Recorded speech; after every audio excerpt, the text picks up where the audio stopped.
T-34 adalah tank kelas medium yang menjadi tulang punggung pasukan darat Uni Soviet. Tank kebanggaan pasukan merah di era Perang Dunia Kedua. Juga menjadi simbol kemenangan Uni Soviet saat berhasil mengakhiri perlawanan Nazi Jerman. Sejarah terciptanya T-34 dimulai pada tahun 1931, di mana kala itu perancang tank Soviet yang bernama Mikhail Koskin merancang sebuah tank yang terinspirasi dengan tank prototipe Amerika Serikat, yaitu Christie M1931. Walter Christie adalah sang perancangnya. Tank ini adalah tank kelas ringan yang bentuknya dapat dikatakan seperti mobil balap. Uniknya, tank ini sebenarnya adalah hasil modifikasi dari traktor sawah. Alasan Koskin merancang tank terbaru ini karena pasukan merah membutuhkan tank untuk mengganti tank kelas ringan seperti T-26 dan BT-7 yang saat itu menjadi andalan pasukan Soviet di medan pertempuran. Kedua tank ini memang memiliki kecepatan yang baik, namun memiliki manuver yang buruk, kubah meriam yang bergerak lamban, serta perisai baja yang mudah ditembus. Bahkan, hanya dengan kaliber 20 mm sekalipun, tank ini dapat dengan mudah dihancurkan. Kelemahan ini terlihat saat terjadi perang perbatasan menghadapi Jepang pada tahun 1932 hingga 1939. Walaupun pasukan Soviet berhasil memukul mundur pasukan Jepang kala itu, tapi catatan performa tank Soviet dinilai sangat buruk. Soviet kehilangan sebanyak 340 tank, sedangkan di pihak Jepang hanya 43 yang hancur. Yang lebih miris, Jepang adalah negara yang tergolong lemah dalam kekuatan kendaraan tempurnya, terutama kekuatan tank mereka. Setelah pertempuran tersebut, Koskin meminta izin kepada Joseph Stalin untuk merancang tank kelas medium sebagai pengganti T-26 dan BT-7. Prototipe tank ini adalah A-32. Koskin menamainya sebagai tank universal. Pada awalnya, tank ini memiliki lapisan perisai baja setebal 32 mm, mesin diesel model V234, dan dipersenjatai dengan meriam L10 kaliber 76,2 mm. Setelah beberapa revisi kemudian, lalu pada tahun 1939, tank ini diperbaharui dengan menggunakan trek yang lebih lebar. Lapisan baja dipertebal menjadi 45 mm dan mengganti meriam dengan L11 kaliber 76,2 mm.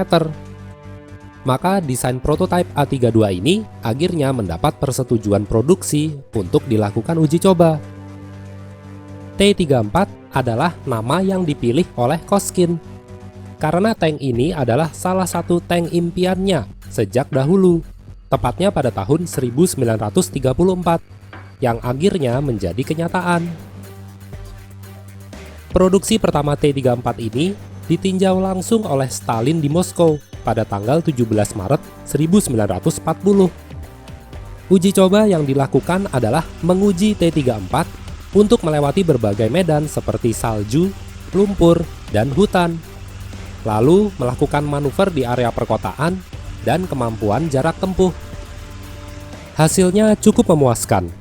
Stalin terkesan dengan performa yang ditampilkan oleh tank terbaru ini. Dia memberinya julukan sebagai burung walet kecil. Sayangnya, sebelum T-34 disempurnakan, Koskin meninggal dunia pada 24 September 1940 akibat radang paru-paru yang parah. Ditambah lagi, dia kelelahan akibat terlalu memforsir diri dalam pengerjaan T-34. Maka, perancang tank lain yang bernama Alexander Morozov menjadi orang yang melanjutkan pengembangan T-34 dan produksinya dikebut pada tahun 1941. T-34 memiliki lapisan baja pelindung yang miring 60 derajat dengan ketebalan 45 mm.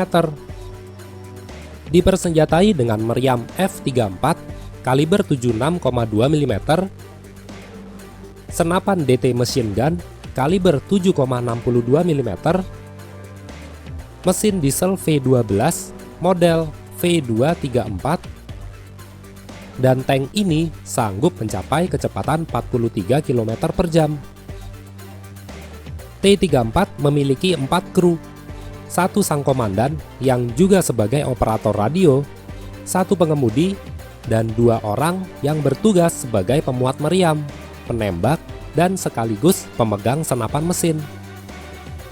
T-34 pertama kali diterjunkan di medan pertempuran pada 22 Juni 1941, di saat Jerman melancarkan operasi Barbarossa menuju ke Uni Soviet.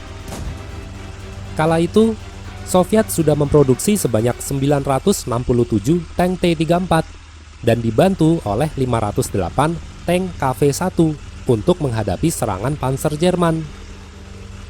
Kehadiran T-34 sangat mengejutkan pihak Jerman karena meriam-meriam tank Jerman yang saat itu hanya memiliki kaliber 37 dan 50 mm tidak sanggup menembus lapisan baja tank T-34.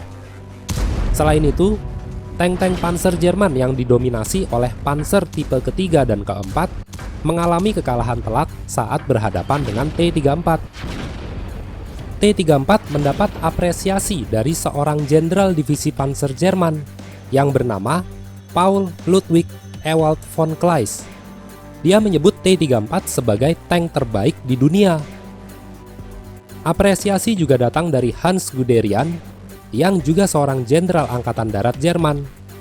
Dia mengatakan bahwa T-34 jauh lebih unggul daripada tank-tank yang dimiliki Jerman. Performa T-34 dalam menghadang serangan invasi Jerman dinilai sangat baik dan terbukti efektif.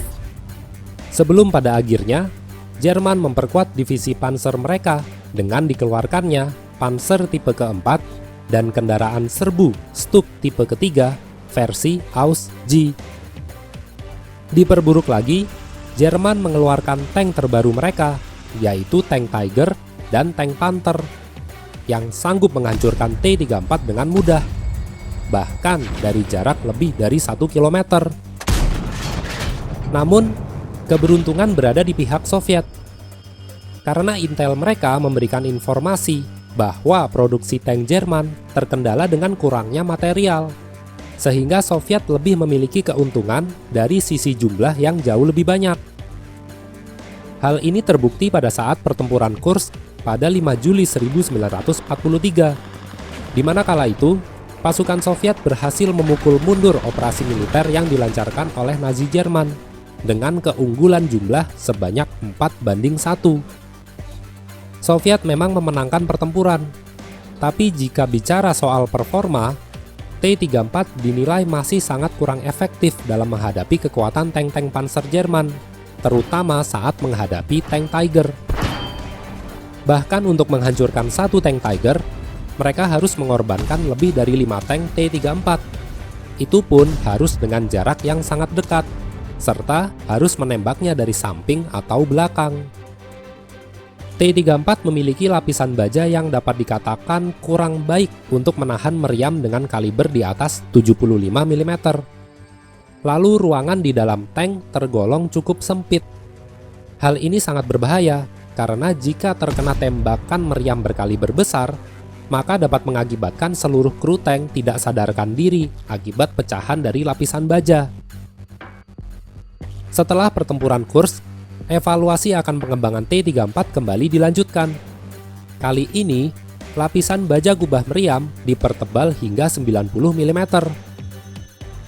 Dipersenjatai dengan meriam ZIS S53 atau D5T dengan kaliber 85 mm yang lebih kuat.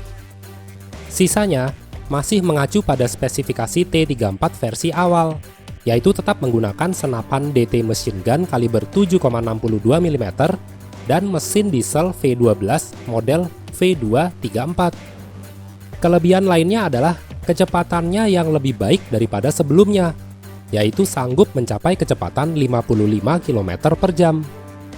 Versi pengembangan T-34 terbaru ini adalah T-3485.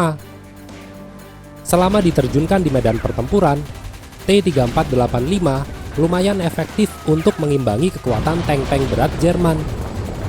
Ditambah lagi, biaya produksi yang cukup murah memberi kelebihan dari sisi jumlah.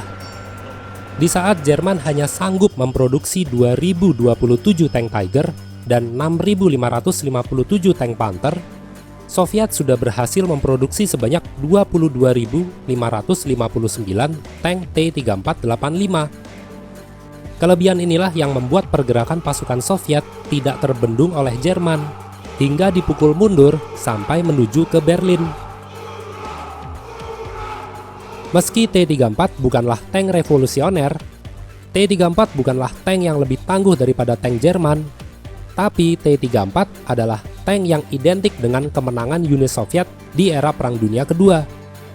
Tank yang mengantarkan kedatangan Nazi Jerman kembali pulang ke ibu kota Berlin, serta tank yang selalu menemani setiap pergerakan pasukan merah hingga berakhirnya Perang Dunia Kedua.